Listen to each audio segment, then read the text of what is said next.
Hello, my name is Fiona Timmins. I'm a professor in nursing and I've had an interest in spirituality in healthcare for the past decade. I work as Dean and Head of Nursing, Midwifery and Health Systems in the University College Dublin in Ireland.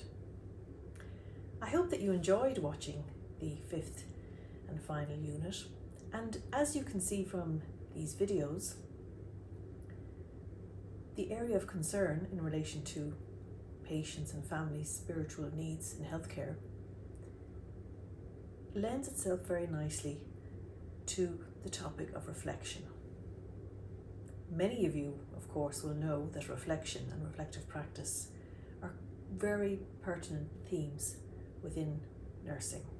Indeed, reflection and being reflective are expected as core competencies of graduating nurses. So it is with no surprise that we integrate this important aspect of personal and professional practice in this unit. However, more importantly,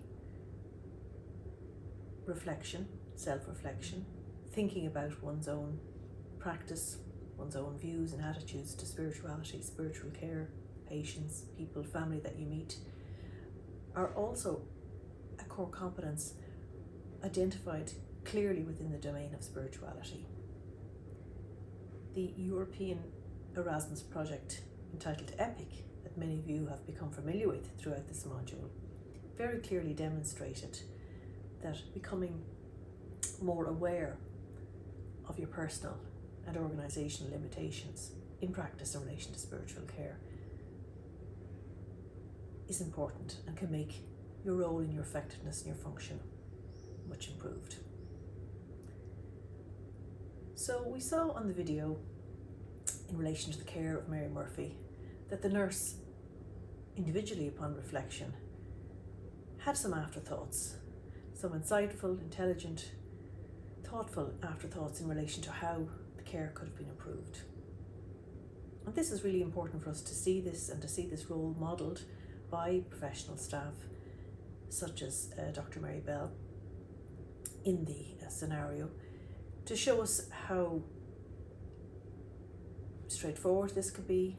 It can be done in a very short space of time, but it does require an honesty and looking inwards and thinking about what could have been done better.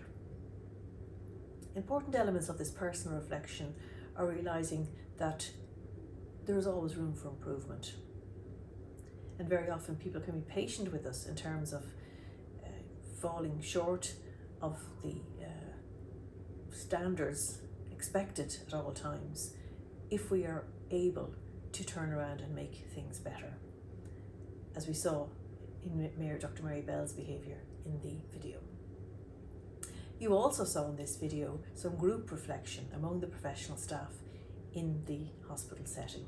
And this is really important as well, not only because thinking about one's own limitations, one's own attitudes, behaviours and skills in relation to spiritual care provision in the healthcare setting, but also in relation to reflection and reflective practice in general.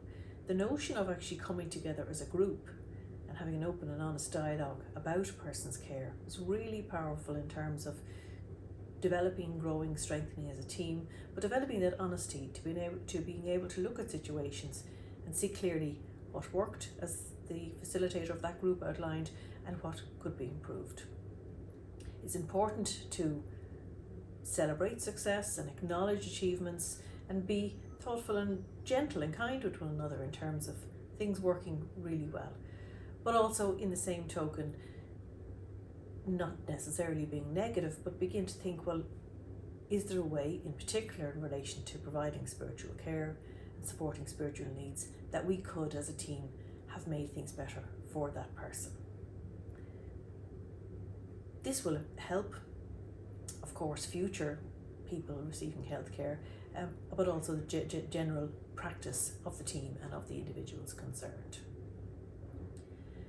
An important aspect not demonstrated necessarily in the video is this notion that there could be other material for that group or indeed individual reflection on the limitations of practice through the receipt of patient and family service user feedback. So this could be a useful tool because we don't always have all of the information to hand inside our own heads as in terms of what we've done well or not. Sometimes we're reliant on the feedback from families, friends, whether that be a requested feedback on the situation, or whether that be some type of complaint received to the hospital setting. In either case, it's very important to involve service users and their families in providing insight into their experiences, because only from that then we can grow and develop. It can also help us to encourage us and to be supportive in relation to our celebration, because there are times an inclination among all of us to focus perhaps on the negative and what could have been done better. And for the large majority of times, and this is certainly evidenced throughout the literature, nurses and people working in healthcare do a really good job. They work incredibly hard, very dedicated to their profession, and receive incredible feedback in terms of positive feedback from the populations with whom they serve. So as a profession, all of the health professions aim towards excellence, and it is in that vein that we consider the idea of thinking about practice, recognising limitations, looking back over practice and seeing where things could be improved. Importantly, as I mentioned, it is a core competency of spiritual care delivery, and the particular nuance here in relation to insight and reflection and being aware of limitations is being comfortable where one is at in relation to one's own spirituality, one's beliefs about spiritual care or spirituality, and one's own beliefs about religion, religious faith practices, just to ensure that we are clear where we stand, but also that we are very clear too whether we have any unconscious bias that could affect our enablement of others' spiritual support and or cultural or other type of support. So thank you for your time, and I hope that you have enjoyed this unit and wish you well with the remainder of this series.